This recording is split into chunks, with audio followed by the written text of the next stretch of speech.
Hello students, আজকে আমরা প্রশ্নবিচিত্রার প্রথম যে স্কুলটি আছে Alipurduar new town girls high school তার ফিজিক্যাল সায়েন্সের প্রশ্নগুলি নিয়ে আলোচনা করব।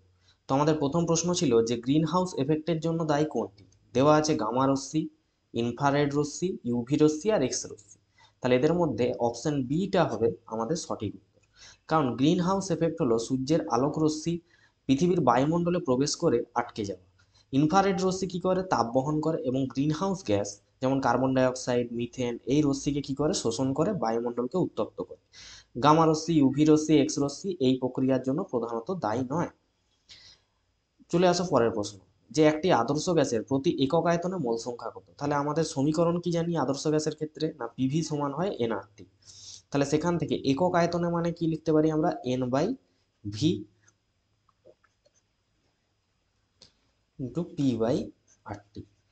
এখন যেহেতু আমাকে এখানে বলেছে একক আয়তনে, তো আমাকে যদি ভিটাকে 1 করে দিই, তাহলে ভিটাকে যদি আমরা 1 ধরি তাহলে আমরা কি পাই, এন সমান পাই পি বাই আরটি। তাহলে সেই জন্য আমাদের এখানে অপশন ডি হবে সঠিক উত্তর। চলে আসো তিনের দাগে। তিনের দাগে বলেছে যে একটি উত্তল দর্পণের বক্রতা ব্যাসার্ধ দেওয়া আছে 20 সেন্টিমিটার। তাহলে ফোকাস দৈর্ঘ্য, তো আমরা কি জানি সমীকরণটা, না এফ সমান লেখা হয়ে থাকে আর/2। তাহলে যেখানে আর কে আমরা বলে থাকি বক্রতা ব্যাসার্ধ, তো বক্রতা ব্যাসার্ধ দেখো 20 সেন্টিমিটার দেওয়া আছে। তাহলে এখানে এফ সমান আমরা লিখতে পারি আর/2 মানে 20/2 সমান 10 সেমি। চারের দাগের প্রশ্ন ছিল যে আলোর প্রতিসরণ যখন হয় তাহলে কোন রাশিটা আমাদের অপরিবর্তিত থাকে। না দেখো, যে যখন আলো এক মাধ্যম থেকে অন্য মাধ্যমে যায় তখন তার গতিবেগ আর তরঙ্গ দৈর্ঘ্য কিন্তু পরিবর্তিত হয়, কিন্তু কম্পাঙ্ক অপরিবর্তিত থাকে। কম্পাঙ্ক আলোর উৎসের উপর নির্ভর করে কিন্তু মাধ্যমের উপর নয়। তাহলে এখানে আমাদের অ্যান্সার হবে অপশন বি, কম্পাঙ্ক। পাঁচের দাগে বলেছিল যে এ আর বি দুটি মাধ্যম আছে, যেখানে এ মাধ্যমের প্রতিসরাঙ্ক বেশি বি মাধ্যমের তুলনায়। তাহলে এ মাধ্যম থেকে আলোক রশ্মি যখন বি মাধ্যমে তির্যকভাবে প্রতিসৃত হয় তখন আপতন কোণ আই এবং প্রতিসরণ কোণ আর হয়। তাহলে এদের মধ্যে কোন সম্পর্কটা সঠিক। তাহলে দেখো, যে প্রথম মাধ্যমের প্রতিসরাঙ্ক মিউ এ এবং দ্বিতীয় মাধ্যমের প্রতিসরাঙ্কের থেকে বেশি হয় তখন কি বলতে পারেন, যে প্রথম মাধ্যমটি আমাদের ঘন এবং দ্বিতীয় মাধ্যমটি লঘু। তাহলে আলোক রশ্মি যখন ঘন থেকে লঘুতে প্রবেশ করে আমরা জানি যে অভিলম্ব থেকে দূরের দিকে সরে যায়। এর ফলে প্রতিসরণ কোণটা আমাদের কি হবে, বেশি হবে আপতন কোণের চেয়ে। মানে এইটা যদি দুটো মাধ্যমের বিভেদ তল হয় আর এটা যদি অভিলম্ব হয়, তাহলে আলো যখন ঘন থেকে লঘুর দিকে প্রবেশ করে, আমরা কি জানি ঘন থেকে লঘুতে যখন আলো প্রবেশ করে তখন প্রতিসরণের পর রশ্মিটা কি হয়, একটু অভিলম্ব থেকে দূরের দিকে বেঁকে যায়। অর্থাৎ এখান থেকে দেখতে পাচ্ছ যে আইটা ছোট হয়ে যাচ্ছে, আপতন কোণ কি হচ্ছে, লেস দেন হচ্ছে আর এর তুলনায়। তাহলে আই লেস দেন আর হবে এটার সঠিক উত্তর। পরের প্রশ্ন ছিল যে আধুনিক দীর্ঘ পর্যায় সারণীতে ক্ষারীয় যে মৃত্তিকা ধাতু তারা কোন গ্রুপে অবস্থান করে। না ক্ষারীয় মৃত্তিকা ধাতু অবস্থান করে গ্রুপ 2। তাহলে গ্রুপ 2 তে অবস্থান করে কারণ ক্ষারীয় মৃত্তিকা ধাতুগুলি যেমন বেরিলিয়াম, ম্যাগনেসিয়াম, ক্যালসিয়াম ইত্যাদি হচ্ছে গ্রুপ 2 তে অবস্থিত। নেক্সট বলেছিল যে সমযোজী দ্বিবন্ধনযুক্ত যৌগ এদের মধ্যে কোনটি। তাহলে এদের মধ্যে সমযোজী দ্বিবন্ধন হচ্ছে C2H4 বা ইথিলিন। দেখো H2C ডবল বন্ড CH2 লেখা হয় থাকে। তাহলে এদের মধ্যে দ্বিবন্ধন আছে। আবার নাইট্রোজেনের ক্ষেত্রে আমরা কি দেখতে পাই, নাইট্রোজেনের ক্ষেত্রে আমরা ট্রিপল বন্ড দেখতে পাই। এছাড়া অ্যাসিটিলিনের ক্ষেত্রে আমরা কি দেখতে পাই, HC ট্রিপল বন্ড CH, এবং ফ্লুরিনের মধ্যে আমরা সিঙ্গেল বন্ড দেখতে পাই। তো এখানে বলাই আছে দেখো F2 তে একক বন্ধন, N2 তে আমরা দেখতে পাই ত্রিবন্ধন, নাইট্রোজেনের ক্ষেত্রে ত্রিবন্ধন, এবং C2H2 তে আমরা দেখতে পাই ত্রিবন্ধন। তাহলে আমাদের এখানে অ্যান্সার হবে অপশন বি অর্থাৎ ইথিলিন C2H4। চলে আসো গ্রুপ বি তে। সৌরকোষে ব্যবহৃত অর্ধপরিবাহীটির নাম কি হয়, না সিলিকন। অথবা ছিল যে বায়োগ্যাস প্ল্যান্টে বায়োমাসকে মিথেন গ্যাসে রূপান্তরিত করে কোন ব্যাকটেরিয়া। তাহলে এটার অ্যান্সার হবে মিথানোজেনিক ব্যাকটেরিয়া। 2 নম্বর প্রশ্ন ছিল যে বিদ্যুৎ ক্ষরণের সময় কোন গ্যাস ওজোন স্তরকে ভাঙে, না সিএফসি গ্যাস থেকে নির্গত ক্লোরিন। 3 নম্বর প্রশ্ন ছিল চার্লসের সূত্রে ভিটি লেখচিত্র কেমন হয়ে থাকে, না ভিটি লেখচিত্র হয়ে থাকে মূল বিন্দুগামী সরলরেখা। নেক্সট ছিল যে পরম শূন্য উষ্ণতায় কোনো আদর্শ গ্যাসের চাপ কত হয়, না পরম শূন্য উষ্ণতাতে কত হয়, না 0 হয়ে থাকে আদর্শ গ্যাসের চাপ। স্ট্রিট ল্যাম্পে প্রতিফলক হিসেবে আমরা কোন দর্পণ ব্যবহার করে থাকি, উত্তল দর্পণ। দৃশ্যমান আলোর মধ্যে কোন আলোর বিক্ষেপণ সবচেয়ে কম হয়, না যার তরঙ্গ দৈর্ঘ্য বেশি তার বিক্ষেপণ সবচেয়ে কম, অর্থাৎ লাল আলোর বিক্ষেপণ হবে সবচেয়ে কম। নেক্সট হচ্ছে কোন শর্তে প্রিজমের দুটি প্রতিসারক তলে রশ্মির চ্যুতি সমান হয়। তাহলে যখন আপতন কোণ আর নির্গমন কোণ সমান হয়ে যায় তখন হয় আমাদের চ্যুতিটা সমান হয়। 7 নম্বর ছিল যে সুস্থ চোখের ক্ষেত্রে স্পষ্ট দর্শনের ন্যূনতম দূরত্ব কত হয়। তাহলে অ্যান্সার হবে 25 সেন্টিমিটার। মৌলের একটি ধর্মের নাম লেখো যা পর্যাবৃত্ত নয়। তাহলে তেজস্ক্রিয়তা হবে হচ্ছে পর্যাবৃত্ত নয়। একটি তেজস্ক্রিয় হ্যালোজেন মৌলের চিহ্ন যদি বলি তাহলে হবে অ্যাস্টাটিন। 9 নম্বর প্রশ্ন ছিল যে ম্যাগনেসিয়াম যৌগ গঠনের সময় এমজি পরমাণু কতগুলি ইলেকট্রন বর্জন করবে। তাহলে এমজির ক্ষেত্রে আমরা লিখে থাকি 12 mg এবং অক্সিজেনের ক্ষেত্রে লেখা হয়ে থাকে 8টা। তাহলে 12টা মানে ইলেকট্রন বিন্যাস হয়ে থাকে 2 8 2 এবং এর ক্ষেত্রে ইলেকট্রন বিন্যাস হয়ে থাকে অক্সিজেনের ক্ষেত্রে 2 6। অর্থাৎ এই দুটো ইলেকট্রন যদি সে বর্জন করে তাহলে এর 8টি ইলেকট্রন হয় এবং সে অষ্টক পূর্তি লাভ করে। এবং এই দুটো ছেড়ে এ সর্ববহিস্থ কক্ষের দুটো ইলেকট্রন ছেড়ে পরিণত হবে কি Mg2+, এবং এর সর্ববহিস্থ কক্ষের দুটো ইলেকট্রন গ্রহণ করে তৈরি হবে O2-। অর্থাৎ Mg2+ আর O2- যুক্ত হয়ে গঠন হবে কিন্তু ম্যাগনেসিয়াম অক্সাইড। সুতরাং এমজি পরমাণু কতগুলি ইলেকট্রন বর্জন করবে না 2টি ইলেকট্রন বর্জন করবে। চলে আসো গ্রুপ সি। যে কোলবেড মিথেন কি না কোলবেড মিথেন বা সিবিএম হলো কয়লা খনির কয়লা স্তরের মধ্যে শোষিত মিথেন গ্যাস। কয়লার স্তরগুলি প্রাকৃতিক গ্যাস ধরে রাখতে সক্ষম। এই গ্যাস কয়লা উত্তোলনের সময় বা আলাদাভাবে নিষ্কাশন করা হয়ে থাকে। তাহলে কয়লা তৈরির সময় যে সমস্ত জৈব পদার্থ জমা হয় ধীরে ধীরে সেগুলো কয়লায় রূপান্তরিত হয় এবং এই প্রক্রিয়ায় মিথেন গ্যাস উৎপন্ন হয় যা কয়লা স্তরে শোষিত হয়ে থাকে। এটি একটি গুরুত্বপূর্ণ অপ্রচলিত শক্তির উৎস। এবার বলেছি একটি গ্যাসের মোলার ভর দেওয়া আছে 40 গ্রাম পার মোল। 27 ডিগ্রি সেন্টিগ্রেড উষ্ণতায় 760 পারস্তম্ভের চাপে 80 গ্রাম ওই গ্যাসের আয়তন কত হবে। এটার অ্যান্সার হবে আমাদের 49.26 লিটার। কিভাবে আসছে দেখো না পি চাপ দেওয়া আছে 760 mmHg, মানে আমরা বলতে পারি 1 অ্যাটমসফিয়ার। এবং মোল সংখ্যা বের করতে গেলে কি হয় এন সমান লেখা হয়ে থাকে দেখো যে W/m। ডাব্লু মানে গৃহীত ওজন, এখানে যেটা দেওয়া আছে 80 গ্রাম, এবং মোলার ভর এম সমান 40 গ্রাম পার মোল সেটাও দেওয়া আছে। তাহলে সেই দুটোকে ভাগ যদি করি 80/40 করলে আমরা পাচ্ছি মোল সংখ্যা 2 এবং আর এর মান হয় 0.0821 litre atmosphere mole inverse kelvin inverse. আর টেম্পারেচার 27 ডিগ্রি আছে তাকে ক্যালভিনে কনভার্ট করলে 273 দিয়ে যদি যোগ করি 300 ক্যালভিন হয়। তাহলে এখান থেকে পাচ্ছি পিভি সমান এনআরটি, যে সমীকরণ থেকে ভি সমান এনআরটি/পি, কারণ আমাকে গ্যাসের আয়তন চেয়েছে। তাহলে ভি সমান লিখতে পারি এনআরটি/পি। তাহলে এন হচ্ছে 2 মোল ইন্টু আর কত আছে 0.0821 litre atmosphere mole inverse kelvin inverse into temperature আমাদের কত আছে 300 ক্যালভিন বাই চাপ হচ্ছে আমাদের কত আছে 1 অ্যাটমসফিয়ার। তাহলে এই তিনটেকে গুণ করে যদি 1 দিয়ে ভাগ করি তাহলে আমরা পাবো 49.26 লিটার। অথবাতে আরেকটি অঙ্ক ছিল যে 27 ডিগ্রি সেন্টিগ্রেড উষ্ণতায় 3 অ্যাটমসফিয়ার চাপে কিছু পরিমাণ গ্যাসের আয়তন দেওয়া আছে 5 লিটার। তাহলে 20 ডিগ্রি সি উষ্ণতায় চাপ কত হলে আয়তন দ্বিগুণ হবে। তাহলে দেখো যে P1 সমান 3 ATM বলে দেওয়া আছে, V1 সমান 5 লিটার বলে দেওয়া আছে, এবং T1 টেম্পারেচার 27 ডিগ্রি সেন্টিগ্রেডকে ক্যালভিনে করলে হয় 300 ক্যালভিন।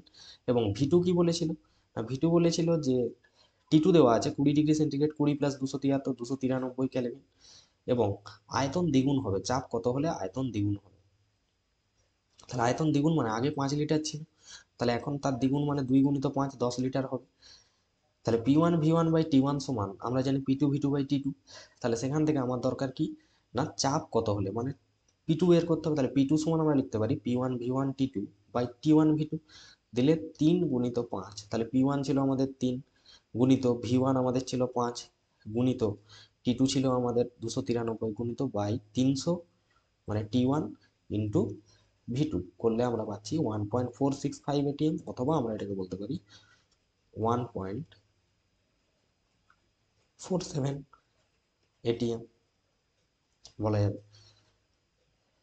নেক্সট ছিল যে আলোক রশ্মি এক মাধ্যম থেকে অপর এক মাধ্যমে প্রতিসরণের ক্ষেত্রে আপতন কোণ আর প্রতিসরণ কোণ দেওয়া আছে 45 ডিগ্রি আর 30 ডিগ্রি। তাহলে প্রথম মাধ্যমের সাপেক্ষে দ্বিতীয় মাধ্যমের প্রতিসরণ কোণ, তাহলে স্নেলের সূত্র বলে যে মিউ সমান সাইন আই বাই সাইন আর, অর্থাৎ আপতন কোণের সাইন আর প্রতিসরণ কোণের সাইনের অনুপাতকে আমরা প্রতিসরাঙ্ক বলে থাকি। তাহলে সেখান থেকে আমরা লিখতে পাচ্ছি যে প্রথম মাধ্যম সাপেক্ষে দ্বিতীয় মাধ্যম, মানে প্রথম মাধ্যমকে আমি বলছি μ1 আর দ্বিতীয় মাধ্যমকে বলছি μ2, তাহলে এক মাধ্যমের সাপেক্ষে দ্বিতীয় মাধ্যম, তাহলে লিখতে পারি কি 1 μ2 সমান লেখা হবে sin i by sin r। তো আপতন কোণের মান 45 ডিগ্রি, তাহলে i এর জায়গায় 45 এবং প্রতিসরণ কোণ মানে r এর জায়গায় 30 বসালে sin 45 হয় 1/√2 আর sin 30 হয় হাফ। দিলে এটা ভাগ করলে আমরা পাচ্ছি 2/√2 মানে লেখা হয় √2, তাহলে সমান √2 মান হয়ে থাকে 1.414।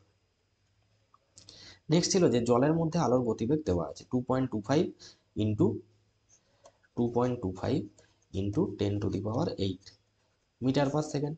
তাহলে আমাকে জিজ্ঞেস করেছে জলের প্রতিসরাঙ্ক কত হবে। তাহলে আমরা জানি যে প্রতিসরাঙ্কের সাথে যে শূন্য মাধ্যমে আলোর বেগ বাই অন্য যে কোনো জড় মাধ্যমে আলোর বেগের অনুপাতকে বলা হয়ে থাকে। তাহলে শূন্য মাধ্যমে আলোর বেগের অনুপাত হয়ে থাকে 3 into 10⁸ metre per second.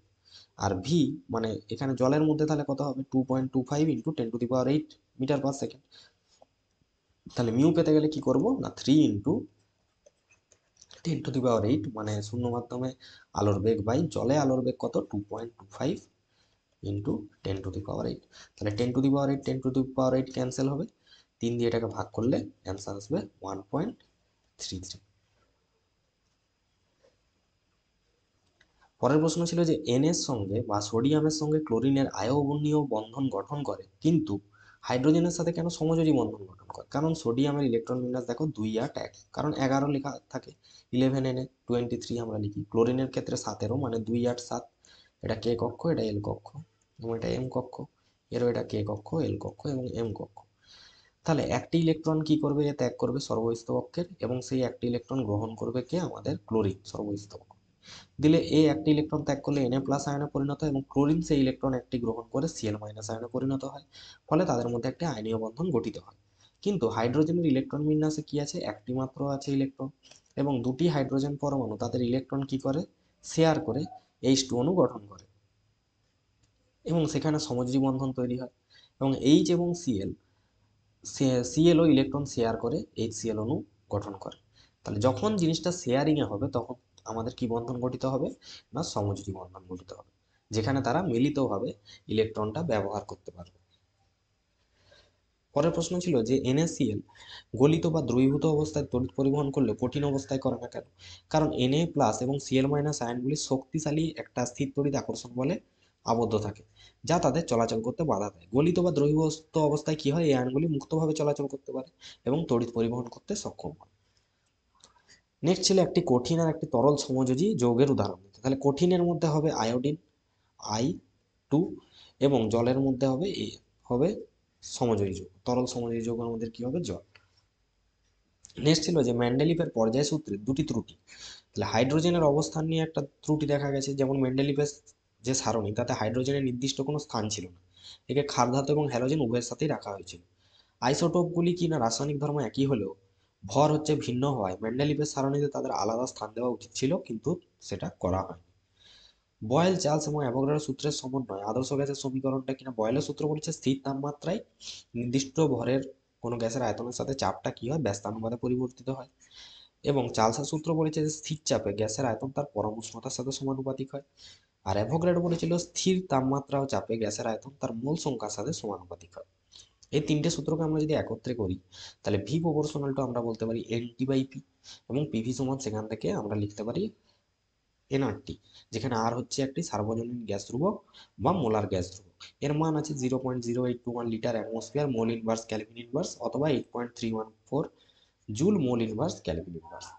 Next ছিল অথবা বেলুনে ফু দিলে বেলুনের আয়তন এবং চাপ বাড়ে, এক্ষেত্রে কি বয়েলের সূত্র লঙ্ঘিত হচ্ছে না। বেলুনে ফু দিলে বয়েলের সূত্র লঙ্ঘিত হয় না, কারণ বয়েলের সূত্র তখনই প্রযোজ্য হয় যখন গ্যাসের ভর এবং তাপমাত্রা স্থির থাকে, কিন্তু বেলুনে ফু দেওয়ার সময় গ্যাসের ভর মানে বায়ু এখানে বৃদ্ধি পাচ্ছে, তাই বয়েলের সূত্র সরাসরি প্রযোজ্য নয়। কারণ বয়েলের সূত্র নির্দিষ্ট ভর হলে প্রযোজ্য হবে বা উষ্ণতাটা নির্দিষ্ট হলে, কিন্তু এখানে ভর তো বৃদ্ধি পাচ্ছে, তাই বয়েল আর চার্লসের সূত্রে নির্দিষ্ট ভর উল্লেখ করার কারণ হলো সূত্রগুলি শুধুমাত্র স্থির ভরের গ্যাসের ক্ষেত্রেই প্রযোজ্য হবে। হাইপারমেট্রোপিয়া কাকে বলবো না, হাইপারমেট্রোপিয়া মানে দীর্ঘদৃষ্টি, চোখের একটি ত্রুটি যেখানে দূরের বস্তু স্পষ্ট দেখা যায় কিন্তু কাছের বস্তুকে আমরা ঝাপসা দেখি। এর কারণ হলো চোখের লেন্স কাছের বস্তুর প্রতিবিম্ব রেটিনার পিছনে ফেলে। প্রতিকার করতে গেলে আমরা উত্তল লেন্স ব্যবহার করতে হবে, চশমা ব্যবহার করব।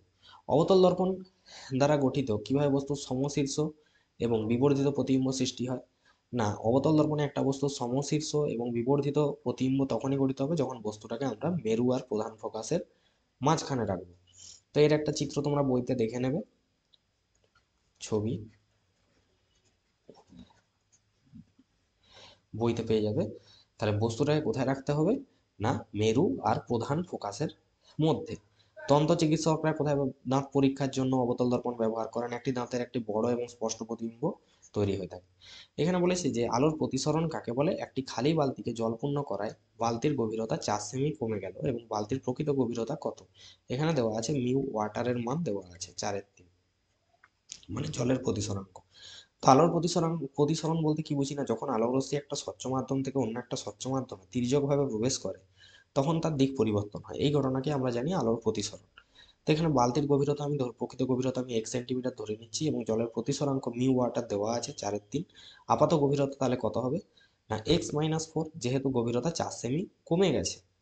তাহলে আমরা জানি যে প্রতিসরাঙ্ক হয় প্রকৃত গভীরতা বাই আপাত গভীরতা। তাহলে প্রকৃত গভীরতা হচ্ছে আমাদের কত? এক্স। তাহলে x/x-4 আর মিউ ওয়াটারের মান 4/3। তাহলে এই সমীকরণটা সমাধান করলে আমরা দেখছি যে x সমান পাওয়া যাচ্ছে 16 সেন্টিমিটার। তাহলে বালতির প্রকৃত গভীরতা কত হবে? না, 16 সেন্টিমিটার। নেক্সট ছিল যে মৌলের পারমাণবিক সংখ্যা দেওয়া আছে 3, 11, 19। তাহলে কোনটির তড়িৎ ঋণাত্মকতার মান সর্বোচ্চ এবং কোনটির আয়নায়ন বিভব সর্বোচ্চ, কার বিজারণ ক্ষমতা সর্বোচ্চ? তাহলে প্রদত্ত মৌলগুলির পারমাণবিক সংখ্যা 3 মানে আমরা জানি লিথিয়াম, 11 মানে সোডিয়ামকে বোঝায় এবং 19 মানে পটাশিয়াম। এরা পর্যায় সারণীর গ্রুপ 1 এর ক্ষার ধাতু সদস্য। তাহলে তড়িৎ ঋণাত্মকতা যদি চেক করতে হয় তাহলে দেখো যে একই গ্রুপে আমরা জানি উপর থেকে যখন নিচের দিকে যাব তাহলে তড়িৎ ঋণাত্মকতা কি হয়? কমতে থাকে। তাহলে লিথিয়ামেরটা সর্বোচ্চ হবে। 2 নম্বর, আয়নায়ন বিভব হচ্ছে একই গ্রুপে উপর থেকে নিচে গেলে আয়নায়ন বিভব কমতে থাকে, তাহলে লিথিয়ামের আয়নায়ন বিভব হবে সর্বোচ্চ, কারণ লিথিয়াম উপরে থাকে। এবং বিজারণ ক্ষমতা হচ্ছে একই গ্রুপে উপর থেকে যখন নিচে যাব বিজারণ ক্ষমতা বাড়তে থাকবে। সেক্ষেত্রে নিচের দিকে কে আসছে? না, পটাশিয়াম। তাহলে পটাশিয়ামের বিজারণ ক্ষমতা আমাদের সর্বোচ্চ হবে। তাহলে এরকম যদি থাকে লিথিয়াম, তারপরে আমাদের সোডিয়াম, তারপরে পটাশিয়াম, তাহলে উপর থেকে যখন নিচের দিকে যাব তখন আমরা দেখতে পাচ্ছি যে বিজারণ ক্ষমতা সর্বোচ্চ, তখন পটাশিয়ামের সর্বোচ্চ। তড়িৎ ঋণাত্মকতা থেকে যদি দেখতে যাই উপর থেকে নিচে গেলে কমে, যেহেতু তাহলে উপরে যে থাকবে তার হবে তড়িৎ ঋণাত্মকতা সর্বোচ্চ। আয়নন বিভব একই রকম ভাবে উপর থেকে নিচে গেলে কমতে থাকে, তাহলে লিথিয়ামেরই হবে সর্বোচ্চ। নেক্সট হচ্ছে পর্যায় সারণীতে হাইড্রোজেনকে গ্রুপ 70 হ্যালোজেন মৌলগুলির সাথে একত্রে রাখা সপক্ষে এবং বিপক্ষে যুক্তি। তাহলে দেখো হাইড্রোজেন হচ্ছে একটি ইলেকট্রন গ্রহণ করে হ্যালোজেনদের মতো নিষ্ক্রিয় গ্যাস ইলেকট্রন বিন্যাস লাভ করতে পারে, এবং ক্লোরিন একটি ইলেকট্রন গ্রহণ করে Cl- আয়ন গঠন করে, তেমনি হাইড্রোজেন একটি ইলেকট্রন গ্রহণ করে H- আয়ন গঠন করতে পারে। কিছু ক্ষেত্রে হাইড্রোজেন হ্যালোজেনদের মতো দ্বিপরমাণু অণু H2Cl2 গঠন করে থাকে।